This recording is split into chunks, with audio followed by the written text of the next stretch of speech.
Salut à toi futur bilingue, aujourd'hui une petite vidéo pour parler de mon secret pour parler couramment une langue le plus vite possible, autrement dit pour devenir bilingue, c'est-à-dire parler de façon sans aucun effort, de façon naturelle, sans apparemment avoir cherché tes mots, en prononçant de façon authentique donc, et juste bah voilà, c'est ce qu'on appelle bilingue dans la langue de tous les jours. Et donc je vais partager mon petit tip, mon secret que j'ai appliqué, qui a vraiment fonctionné, qui m'a fait parler couramment anglais très rapidement et faire des progrès fulgurants de jour en jour, de semaine en semaine avec mon frère jumeau. Donc on en avait déjà un petit peu parlé dans cette chaîne et tu l'as peut-être vu, sauf si par exemple tu découvres ma chaîne avec cette vidéo. Et c'est un conseil que je donne assez souvent, mais là ça va être, tu vas voir, il va y avoir une petite différence. J'ai fait une petite modification entre guillemets, on a revu un peu cette règle, ce conseil pour le réappliquer à notre manière, mais d'une façon qui était plus logique. Donc pour donner le contexte, en psychologie du comportement, pour faire simple, on sait qu'il y a la fameuse règle du bâton et de la carotte, de quand on a une punition, entre guillemets, juste après un comportement mauvais, on va pas avoir envie de le répéter, et inversement.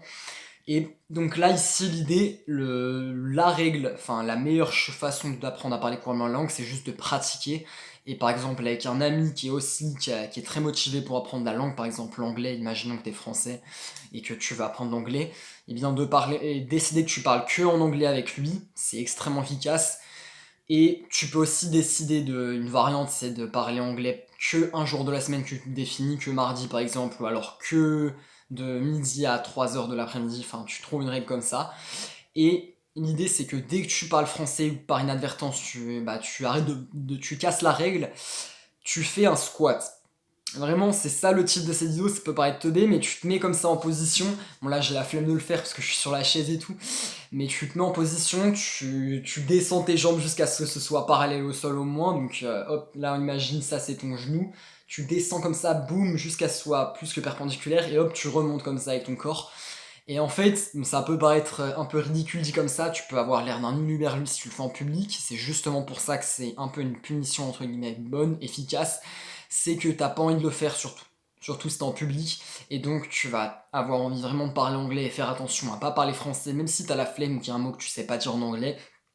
et donc ça va être plus facile comparé à avoir l'air d'un peu d'un teubé surtout si t'es en public, de juste chercher sur Reverso ou une application de vocabulaire sur ton téléphone pour avoir la traduction et instantanément te mettre à reparler la langue. Donc ça c'est un conseil qu'on a donné plein de fois, mais là le type c'est de faire un squat quand tu casses la règle, et vraiment c'est ce qui fait qu'on a appliqué cette règle dans les semaines et les mois avec mon frère, qu'on a été consistant et qu'on s'est mis à parler couramment.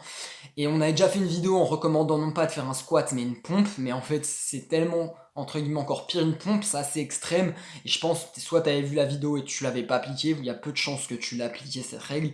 et c'est peut-être un peu extrême et donc pas nécessaire, mais un squat c'est beaucoup plus réaliste, tu peux le faire de façon plus discrète, genre poser ton sac par terre et faire genre tu refais tes lacets pour faire un squat, enfin bref, et c'est plus réaliste, et donc c'est quelque chose avec lequel tu peux te maintenir au long terme, et le long terme c'est toujours ce qui est le plus important pour apprendre une langue. Donc voilà, c'est juste une vidéo comme ça en gros, juste pour dire, au lieu de faire une pompe, fais un squat, et comme ça tu vas peut-être te mettre à appliquer cette règle, et c'est vraiment important de l'appliquer. C'est comme ça que tu vas, bon je me répète, que tu vas apprendre à avoir cette habitude de pratiquer la langue avec un ami, un membre de ta famille. Et puis, bon, c'est un peu tout pour cette vidéo, c'est juste ça l'idée que je vais faire passer. Nous on se retrouve la semaine prochaine, dimanche, pour une nouvelle vidéo sur l'apprentissage de langue. Ciao!